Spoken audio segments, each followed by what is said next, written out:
If you haven't been to one of Japan's seedier nightlife districts in recent years, like here in Kabukicho in Shinjuku, you might be in for a bit of a surprise. There's a lot fewer yakuza around these days. They're not hard to miss with their punched perms and flashy exotic cars. However, the yakuza are getting harder to spot these days. Indeed, the number of members registered with organized crime groups is at an all-time low. According to the National Police Agency, the number of yakuza members declined to under 60,000 in 2013, for the first time on record. That's a 35% drop from 2 decades ago. The yakuza levels from 1992 until 2011 were 80,000. Okay. I mean, across the board. It was a flat line for many years. The major reason for the decline is a police crackdown. According to Jake Adelstein, author of the book Tokyo Vice, so-called exclusion ordinances introduced in 2011 precipitated the drop-off in gangster numbers. They're ordinances, so they're not a unified law, but they basically all say it's a crime to pay off the yakuza, it's a crime to give them protection money, which actually was not a crime before. You could hire the yakuza to do services for you, to collect money, to chase people out of apartments, to do activities that are unsavory, and there was no penalty. And that law made it a crime for the user, the end user, as well as the yakuza. And that seriously started crunching the numbers. It took them 2 years to get it everywhere. By October 1st, 2011, Tokyo and Okinawa put theirs into action, and then all over the country there were organized crime exclusionary ordinances. That was the first year the yakuza numbers actually took a huge decline from about 80,000 to 70,000, and it's been going down every year. There's 2 kinds of yakuza. There are what they call bakuto, which are gamblers, and those are the people have moved more into financial crimes, construction, and stock market manipulation, entertainment industry, and there's also people called tekiya. And tekiya are the people that run the Japanese festivals. Maybe do a little loan sharking, but maybe collect protection money from the neighborhood bars and things.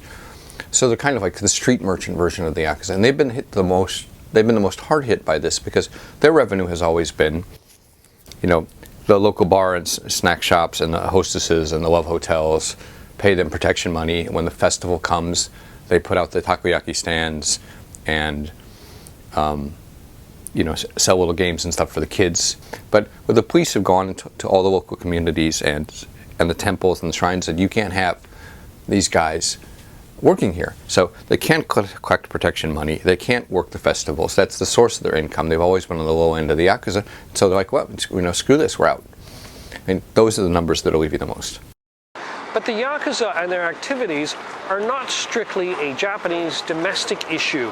Washington has been taking an active interest in them.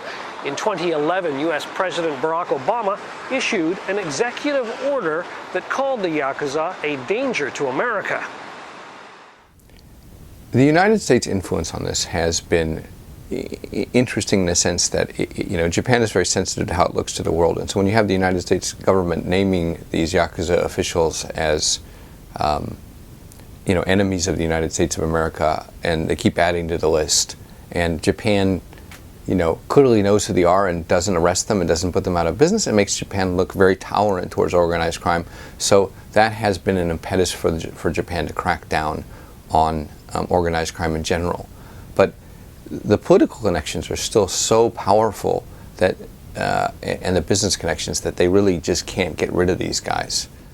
Every crime group now sets up offices in Korea, Hong Kong, and Singapore. On top of the stricter laws that squeeze their business operations, the gangsters are also contending with anemic economic conditions overall, just like the rest of us, plus a worsening public image. Gradually, they are withdrawing from the public arena, and that's also due to police pressure, and they're losing the PR battle, and that the things that made them effective, the glorification of them, the movies. Yeah, this is a manga. This is my favorite one of my favorites.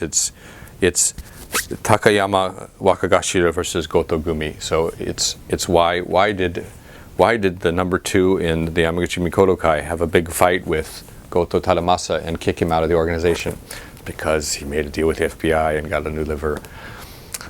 Well, anyway. So these are the two last Yakuza monthly fanzines. They're weekly ones.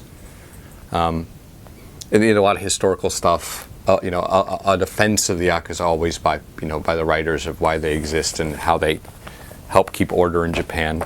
But even this article, even this magazine has gone from being like the Yakuza are wonderful people who are protecting, Japan from foreign invaders to being actually critical of some of their operations and writing investigative articles. So it's not like, yay, Yakuza anymore.